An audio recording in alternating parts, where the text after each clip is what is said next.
Good morning बच्चों। कल हमने करा था क्वेश्चन नंबर फर्स्ट और सेकंड एक्सरसाइज 3.3 का। आज हम कर रहे हैं क्वेश्चन नंबर थर्ड यानी तीसरा क्वेश्चन। अपनी बुक से पढ़िए। 6 विभिन्न कक्षाओं के विद्यार्थियों की संख्या नीचे दी हुई है और इन आंकड़ों का एक दंड आलेख द्वारा निरूपित कीजिए। देखो आपको एक सारणी बना के दी हुई है। कक्षा की 5वीं में है 135 बच्चे, 6ठी में है 120 और 7वीं में 95, 8वीं में 100, 9वीं में 90 और 10वीं में 80। तो इसका एक आपको दंड आलेख बनाना है। तो दंड आलेख के लिए बोल रहा है आप स्केल किस प्रकार चुनोगे। ठीक है, तो स्केल अपन चुनेंगे। पहले तो अपन दंड आलेख बना देते हैं।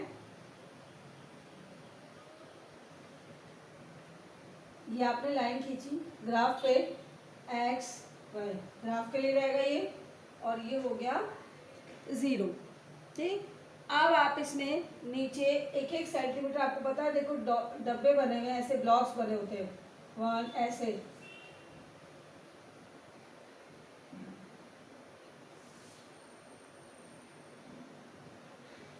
ठीक, नेक्स्ट है इधर से भी देखें।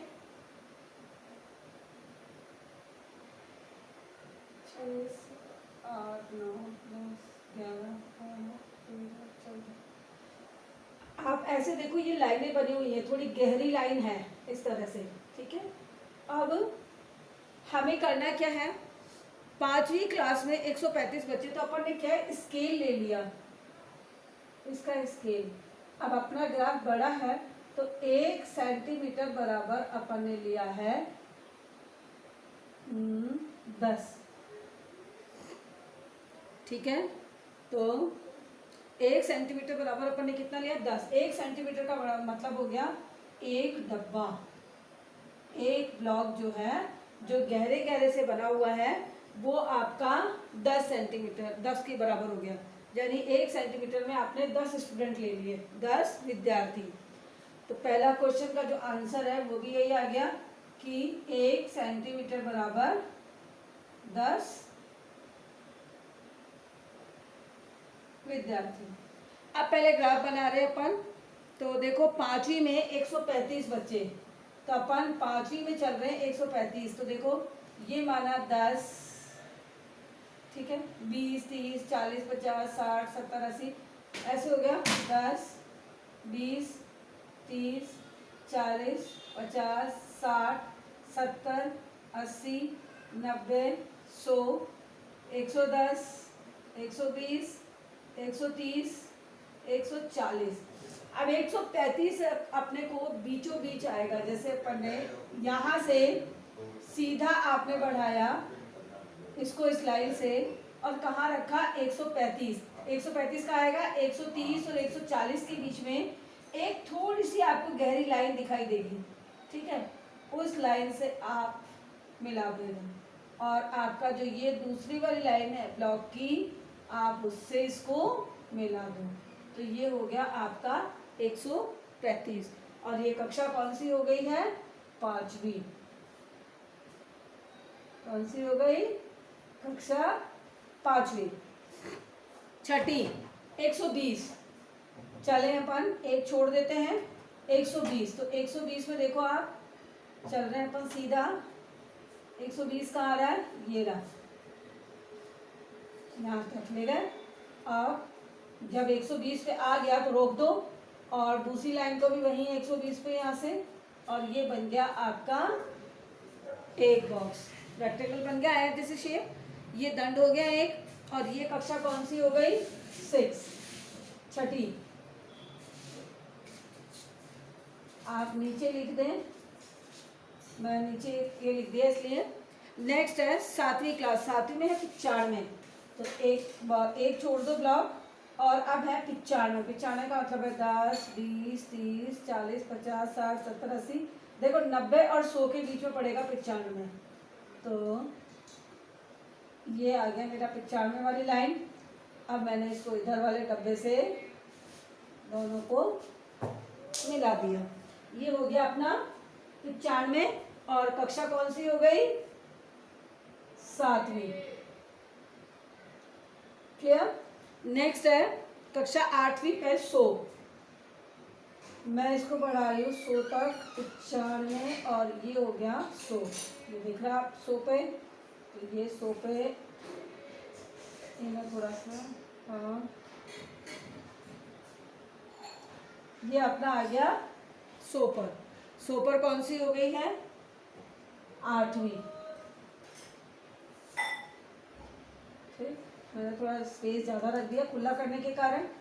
अगला देखिए, अब बोल रहा है 9वीं में 90, तो 90 चले, ये आ गया आपका 90। देखो इधर से ऐसे देख लीजिए, आपको लाइन करने लगेगी, ये 90 वाली लाइन है, ये आ गया अपना 90, 9वीं। क्लियर? अब आपका कम पड़ रहा है और आगे बढ़ा दो एक्स को।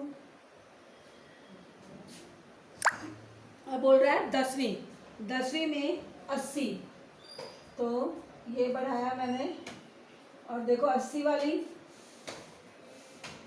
ये बन रहा है 80 पे, ये बना दिया मैंने 80 पे। ये हो गया आपका 10वीं क्लास। तो ये हमारा हो गया दंड आलेख। क्लियर हो गया? अब बोल रहा है सेकंड में निम्नलिखित प्रश्नों के उत्तर दीजिए। सेकंड में बी, प्रश्नों के उत्तर देने हैं। इसमें पहला क्वेश्चन है, किस कक्षा में विद्यार्थियों की संख्या अधिकतम है? सबसे ज्यादा, तो आपको ग्राफ देख के पता चल रहा है कि 5वीं के बच्चे अधिकतम हैं, यानी 5वीं के बच्चे सबसे ज्यादा हैं। सेकंड देखिए, ये बोल रहा है कक्षा 6 के विद्यार्थियों की संख्या कक्षा 8 के विद्यार्थियों की संख्या से अनुपात ज्ञात करो। 6 का 8 से, तो 6 में कितने हैं? 6 में थे 120, और कक्षा 8 में है 100। हो गया? कक्षा 8 में 100 और कक्षा 6 में है 120। अनुपात बोल रहा है, तो 120 अनुपात 100, इसको अपन यूं भी अनुपात को सॉल्व कर सकते हैं। 120/100 कटता है, काट दो, 1 0 से 1 0, 2 छिकी 12 और 2 पंचो 10, यानी 6/5। इसको आप अपन 6:5 भी लिख सकते हैं। हो गया क्वेश्चन नंबर 3 आपका कंप्लीट। नेक्स्ट है क्वेश्चन नंबर 4। क्वेश्चन नंबर 4 में एक विद्यार्थी के प्रथम सत्र और द्वितीय सत्र का प्रदर्शन दिया हुआ है। एक उपयुक्त स्केल चुनकर दोहरा दंड आलेख खींचिए और इसके विभिन्न इसके उत्तर दीजिए। आपको दोहरा दंड आलेख खींचना, डबल, जैसे आपने ये बनाया ऐसे ही उसमें डबल बनेगा। ठीक है, अपन ले लेते हैं इसमें भी, जैसे प्रथम सत्र यानी कि पहला सेशन, दूसरा फर्स्ट एग्जाम, दूसरा एग्जाम हर एक में ऐसे दिए हुए। तो इंग्लिश में फर्स्ट एग्जाम में 67, तो दूसरे में 70, एक बच्चे के नंबर दे रखे हैं। तो अपने को तो ग्राफ खींचना है। देखो वही x y 0, 10-10 का ही मान लेते हैं। तो देखो 10, 20, 30, 40, 50, 60, 70, 80, 90। अब यहाँ पे दूसरी तरफ अंग्रेजी,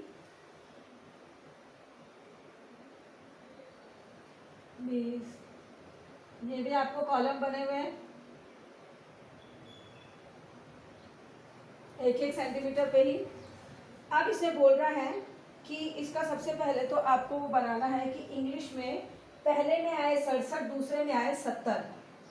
देखो 67, 60 तक तो आ गया, 60 के बाद में 6-7 छोटी लाइनें 67 के लिए। देखना उसमें बारीक बारीक छोटी लाइनें हैं, बिल्कुल 1 2 3 4 ऐसे, तो 67 होंगी ये यहाँ पे मेरे 7 छोटी लाइनें। हो गया, एक ग्राफ तो मेरा ये हो गया। अब मैंने इसको आधे पे बनाया क्योंकि डबल बार ग्राफ बनाना है। ठीक है, और दूसरा बता रहा है, देखो 1 सेंटीमीटर का था, मैंने आधे पे खींचा यहाँ पे। अब बाकी जो स्पेस रह गया है उसमें बोल रहा है इंग्लिश के सेकंड टेस्ट में है 70, इसी को मैंने आगे बढ़ा दिया सीधा। अब 70 देखो ये यहाँ आ रहा है, तो मैं क्या करूँगी, इसको इससे मिला दूंगी, यानी मिलता हुआ दोनों ग्राफ जुड़ के ये बन गया आपका डबल बार ग्राफ 70। ये दोनों किसके हो गए? अंग्रेजी के। क्लियर? दूसरा है हिंदी। हिंदी में 72 और 65। तो पहले तो 72 बनाए, 70 के बाद में 2 छोटी लाइनें बना दी। ये हो गया बीच वाले से 72। और दूसरा कितना है उसमें? 65।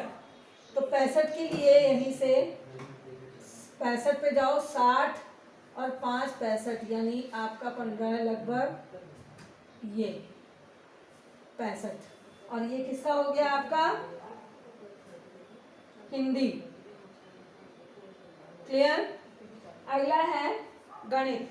गणित में 88 और 95। तो 88 के लिए देखो 80 के बाद में 8 लाइनें, यानी 90 से 2 लाइनें कम छोटी। ये हो गई हमारी 88। और 95 का मतलब है यहाँ पे 100 है, तो ये इसी से बढ़ा दूँ, सीधी लाइन खींच देना और मैं ले जाऊँ 90 और 100 के बीच में 95 तक, और मैंने इसको मिला दिया। ये दोनों नंबर किसके हो गए हैं? गणित के। किसके हो गए? गणित के। अगला नंबर बोल रहा है विज्ञान के। विज्ञान के 81 और 85। तो यहाँ से देखो 81 यानी 80 तक गए, 80 के बाद में एक छोटी लाइन 81 हो जाएगी। और साथ में है इसी में 85। तो 85 देखो इसी में 81 के बाद में 4 छोटी लाइनें और बढ़ा दो, 85 हो जाएगा। ये हो गया अपना 85। और ये बन गया आपका विज्ञान। नेक्स्ट है सामाजिक विज्ञान 73 और 75। तो 73 चलो देखो इधर से 70 के बाद में 3 छोटी लाइनें, ये 3 छोटी लाइनें। क्लियर? ये 73 हो गया। 75 यानी 73 के बाद में 2 और छोटी लाइनें चल दो, और ये हो गया हमारा 75। और ये नंबर किसके आ गए? आपके सामाजिक विज्ञान के। सामाजिक विज्ञान के। तो ये हमारा हो गया दोहरा दंडालेख। कौन सा हो गया? वो तो दंडालेख था, ये दोहरा। दोहरा क्यों? 1 सेंटीमीटर में आपने 2 ग्राफ बनाए हैं, 2 दंड बनाए हैं। स्केल अपना क्या रह गया इसका भी? स्केल बोलो, पैमाना बोलो, 1 सेंटीमीटर बराबर 10, क्योंकि अपन 10 चले। अब इस क्वेश्चन में, इसमें क्वेश्चन बोल रहा है, क्वेश्चन नंबर फर्स्ट, किस विषय में विद्यार्थी ने अपने प्रदर्शन में सबसे अधिक सुधार किया? किस विद्यार्थी मतलब अपने प्रदर्शन में सबसे अधिक सुधार किया है? तो आपको दिख रहा है मैथ्स के अंदर उसका सुधार बहुत अच्छा गया है। गणित में ये हो गया आपका गणित। सेकंड, किस विषय में सुधार सबसे कम है? बहुत अंतर है सुधार में, तो आपको दिख रहा है ये हिंदी में डाउन गया, तो ये हो गया हिंदी, क्योंकि पहले ज़्यादा था और कम हो गया, तो ये सुधार इसका डाउन गया। नेक्स्ट है, किस विषय में प्रदर्शन सबसे अच्छा? थर्ड वाले का है ये, सेकंड वाले का लिख देते हैं। सेकंड वाले में किस विषय में सुधार कम है और किस विषय में गिरा है? गिरा तो हिंदी में है, और सुधार कम किस में है? तो कम अंतर देखो आपका मिल रहा है इस वाले में, विज्ञान में। विज्ञान में सुधार कम हुआ और गिरा किस में है? हिंदी में, क्योंकि हिंदी में तो डाउन हो गया, बढ़ा नहीं है, डाउन हो गया है। तो ये हो गया आपके क्वेश्चन नंबर 3 और 4। अब आपको मैंने दंड आलेख बनाना बता दिया है और दोहरा दंड आलेख बनाना भी बता दिया है। ग्राफ को देखना भी आपने सीख लिया है। तो अब क्वेश्चन नंबर 5 और 6 आप खुद करेंगे, ये कॉपी में अब मैं अब नेक्स्ट वीडियो में नहीं कराऊंगी। तो do question number 5 and 6 yourself, ठीक है। और नेक्स्ट क्लास में नेक्स्ट एक्सरसाइज शुरू करेंगे 3.4। Thank you.